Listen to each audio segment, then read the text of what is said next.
እና ምንድነው ሌላቸው የፈለግኩት የዛ ቀን ረስቼው ደግሞ የዛ ቀን በማግስቱ ወደ ከሰዓት አካባቢ ፎቶ ፕሮግራም ነበረኝ። ግን ፎቶ ፕሮግራሜ በምጤ ምክንያት አልተሳካም ማለት ነው። እና እኔ ጠዋት ላይ ማርዬ ለጓደኛዬ ሜካፕ ምናምን እንትን እንድትልልኝ ይዛልኝ እንድትመጣ ነግሬያት ነበረ እና ስደውልላት በጠዋት እየተዘጋጀው ነው ምናምን ብላኝ ነበረ። ግን እኔ ምጤ መጥቷል። ከዛ ደውዬ ታዩ ምጤ መጥቷል ስላት ምን ማለት ነው ምጤ መጥቷል? ከዛ ባለቤቴም ተደውሎ ምጧ መጥቷል ሲባል እንዴ ፎቶ ውስጥ ቀረ ስራ ሰዓት ገባም ይላል ማለት ነው። አዎ በቃ ምጧ መጥቷል ምናምን ተባለ። ከዛ በኋላ ፎቶ ፕሮግራሙ ቀረ፣ ወደ መዋለድ ሄድን ማለት ነው። እና ጤና ጣቢያ የመረጥኩበት ምክንያት ለሁለተኛ ልጄ ነው መርጫለሁ የምላችሁ። የመጀመሪያ ልጄ እንደነገርኳችሁ እናቴ ናት የመረጠችው እና እዛኛውም መውለድ አልቻልኩም በሷ ግፊ ምክንያት ማለት ነው። እና በሰላም በቃ በጣም ኤክስፒሪየንስ ናቸው። አንደኛ ምት ይጠብቃሉ ማለት ምንም እንትን አይሉም፣ አይፈልጉም። ሰርጀሪ አድርጊ እንደዚህ ውጪ እንደዚህ ግቢ ምናምን የለም፣ ሪፈር ምናምን የለም። ቼክ ይደረጋል። መውለድ የምችል ከሆነ ምጥሽ ይጠበቃል።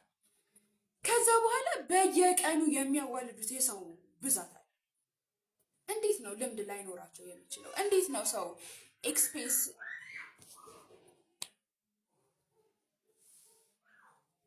ፖዛራካ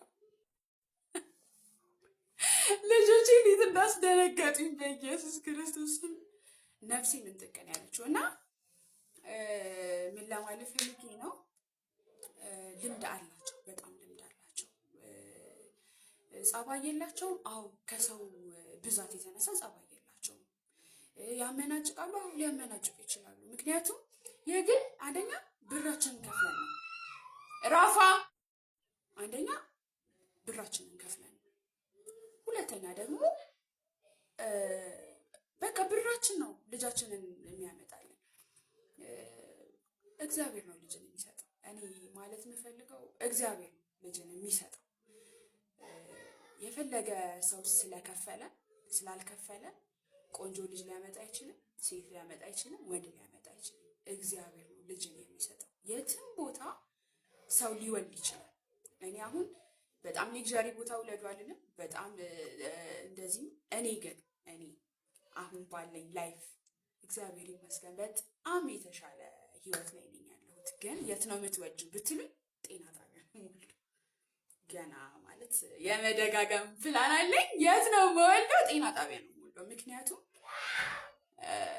እኔ የማስበው እግዚአብሔር ነው ልጅን የሚሰጠው። ገንዘብ አለኝ ልጅ የለኝም ይላል ብዙ ሰው እና ገንዘብ ስላለን አይደለም፣ ስለምንችል አይደለም፣ እነሱም ስለሚችሉ አይደለም።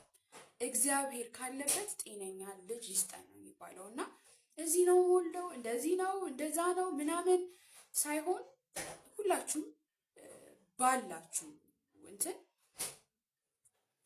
እግዚአብሔር ጤነኛ ልጅ እንዲሰጥ ብታስቡ ጥሩ ነው እንጂ እንደዚህ ነው የምወልደው እንደዛ ነው የምወልደው ማለቱ ብዙ ሪከመንድ ነው ብዬ አላስብ፣ እንደኔ ማለት ነው።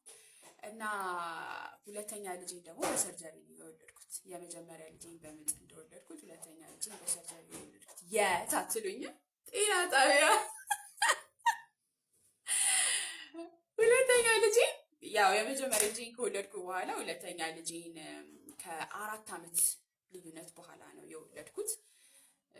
የ4 ዓመት ከምናምን ልዩነት አላቸው እና ሁለተኛ ልጄን ቀጥታ ሄጄ ጤና ጣቢያ ነው የጀመርኩት። ግን ደግሞ አናቶሚ ምናምን እነዚህ መታየት አጥንት ቆጠራ ምናምን የሚባሉ ነገሮች ደግሞ በዛውም ልክ ስለሚያስፈልጉ ሌላም ቦታ ቼክአፕ አደርግ ነበረ ማለት ነው። እና ሌላ ቦታ ቼክአፕ አደረግኩኝ። ሁለቱም ቦታ ነው ቼክአፕ ሳደርግ የነበረው እና ሁለተኛ ልጄን በሰርጀሪ የወለድኩት እንዴት ነው ማማጥ አልቻልኩም። ትልቅ ነበረ ኪሎ እና እንደዛም ሆኖ ረጅም ቀን በምጥ እንድወልድ እድልን ሰጥተውኛል። ማለት የተቻላቸውን ያክል በኢየሱስም እነዚህኞቹ እንዴት እንደተንከባከቡኝ አላቅም። ምናልባት አሳዝን ይሆናል ብዬ አሳዝናቸዋለሁ። ሜቢ አሳዝኛቸው ሊሆን ይችላል ብዬ ማስባለሁ። ማለት አንዳንድ ሰው እኔ እንደዚህ ቀጥቅጣኝ እንደዚህ ሆና ምናምን ኢቨን ይህንን እንኳን እየሰማሁኝ ጤና ጣቢያ ነው የሚሄደው ምናምን ብዬው ነበር ባለቤቴ። ልጁ ኪሎ ትልቅ ነው እና መውለድ አልቻልኩም።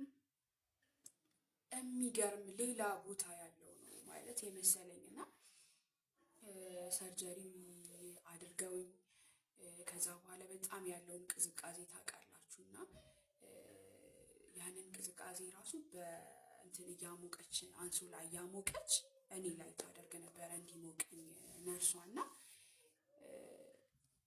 እግዚአብሔር ከእናንተ ጋር ከሆነ የትም ቦታ ምንም ነገር አድርጉ፣ እግዚአብሔር መልካምን ያደርግላችኋል። እና እኔ በዚህ አጋጣሚ አንድ ነገር ልንገራችሁ። የአንድ ጓደኛችን ሚስት ምን አለችኝ፣ የት ወለድሽ ስትለኝ ጤና ጣቢያ ወለድኩኝ አልኳት። እና ከዛ ሰርጀሪው በጣም ያማል፣ ማንኛውም ሰው እንደሚያም ያማል። እኔ ደግሞ ደም መፍሰስ አጋጥሞ የነበር አጋጣሚ እና ማንኛውም ሰው እንደሚያም ያማል። ሰርጀሪው በቃ ያማል፣ ሊድን አልቻለም። ደግሞ ደም መፍሰሱ በጣም ሆዴን ሲጨምቁት ስለነበረ ለማትረፍ ያደረጉት ርብርብ ምናምን እግዚአብሔር ይባርካችሁ። ሁለተኛ ልጄን ያዋለዳችሁ ነርሶችም ሐኪሞችም ጌታ ኢየሱስ ይባርካችሁ በዚህ አጋጣሚ። እና በጣም የሚያም ጊዜ ነበር ያሳለፍኩት። ከዛ በኋላ አልድን ብሎ ነበረ ቁስሉና በጣም ትሪት ያደርጉኝ ነበረ። እና ጤና ጣቢያ ነው የወለድሽው ወይ? በቃ እስቲ እኔ ደህና ቦታ ወስጄ ላሳክምሽ አለችኝ ማለት ነው። እውቀት ያለው እዚህ ውስጥ አንድ እንድትረዱልኝ የሚፈልገው ነገር፣ እኔ አሁን ሲኒየር ሴልስ ኢንጂነር ነኝ የምላችሁ ዋናው ምክንያቴ ለምን እንደሆነ ታውቃላችሁ? ሲኒየር ሴልስ ኢንጂነር መሆን አይደለም ቢግ ዲሉ፣ ትላንትና የነበርኩበትን። ስለዚህ እነግራችኋለሁ፣ ትላንትና የነበርኩት ኢንጂነር መሆን አልችልም ቶታሊ ማለት ነው። በቃ አይምሮዬ አይደለም ኢንጂነር መሆን አይደለም እዚህ ጋር ደረጃ ማስተርስ መስራት የሆነ ቦታ መድረስ። የትምህርት እንዳለ ባክግራውንዴን ብነግራችሁ ሰው ከዚህ ይነሳል እንዴ ምናምን የሚባል አይነት ህይወት ያለኝ ሰው ነኝ። እና እውቀት እዚህ ጋር ነው ያለው፣ እዚህ ጋር አይደለም። ብር አይሰራም አይጠቅምም ምናምን አይደለም። ብር ነው አለማችንን እያስተዳደረ ያለው። ግን የትም ቦታ ጋር ብትሄዱ ከፊታችሁ ሊመጣ ያለው ነገር መምጣቱ አይቀርም፣ ግድ ነው። እና ወይኔ እስቲ ደህና ቦታ ውስጥ በዛ ሰዓት እኔ ሁለተኛ ልጅ የወለድኩበት ሰዓት ላይ በጣም ነበረኝ ማለት እግዚአብሔርን አመሰግነዋለሁ። አንድ ነገር ሳይጎልብኝ ነው ሙሉ ነገር ነበረኝ። አይደለም የግል ቦታ ሐኪም ቤቴ እየመጣ ራሱ እንትን ያ ማለት አቅም ነበር። ግን ምንድን ነው እዚህ ጋር ነው ሁሉ ነገር ያለው። እውቀት የሚሰጥ እግዚአብሔር ነው። የተማሩ ሰዎች የት ነው ያሉት? የመንግስትም አሉ የግልም አሉ። እነዛን ሰዎች ያገናኘኝ እግዚአብሔር ነው የሚባለው። እና አንዳንድ ነገሮቻችሁን ኖሯችሁም ሆነ ሳይኖራችሁ እንትን ለማለት የምትፈልጉ ሰዎች እንዳላችሁ በቃ እኔ እዚህ ቦታ ጋር እንደዚህ ማድረግ እችላለሁ የሚለውን ለማሳየት በተለይ እኛ እናቶች በእንደዚህ አይነት ነገር ከእግዚአብሔር ጋር ካላችሁ ከፈጣሪ ከምታምኑት ጋር ካላችሁ ቁርኝት የተነሳ እግዚአብሔር ጤነኛ ልጅ፣ መልካም ልጅ፣ የሚያድግ የሚሳም ልጅ ይስጠኝ ማለቱ ሞር የተሻለ ነው ብዬ አስባለሁ። እና በዚህ አጋጣሚ ብዙ የመንግስት ሐኪም ቤቶችን ማመስገን እፈልጋለሁ። ለምን ማመስገን እፈልጋለሁ? አባቴ በጣም ብዙ የግል ቦታ ሄዶ ታክሞ ያልተገኘለት በሽታ የተገኘው ጳውሎስ ነው፣ ጴጥሮስ ጳውሎስ። እና ሌላችሁ የምፈልገው ነገር ምንድን ነው? ትንሽም ቦታ ሆነ ትልቅም ቦታ ሆነ እውቀትን የያዘ ሰው ጋር እግዚአብሔር ካገናኛችሁ ትክክለኛውን መፍትሄ ታገኛላችሁ። ስለዚህ ብዙ ባለን ነገር ባንመጻደቅ፣ ለተሰጠን ነገር እግዚአብሔርን ብናመሰግን ጥሩ ነው ባይ ነኝ። ጤና ጣቢያ ውለዱ።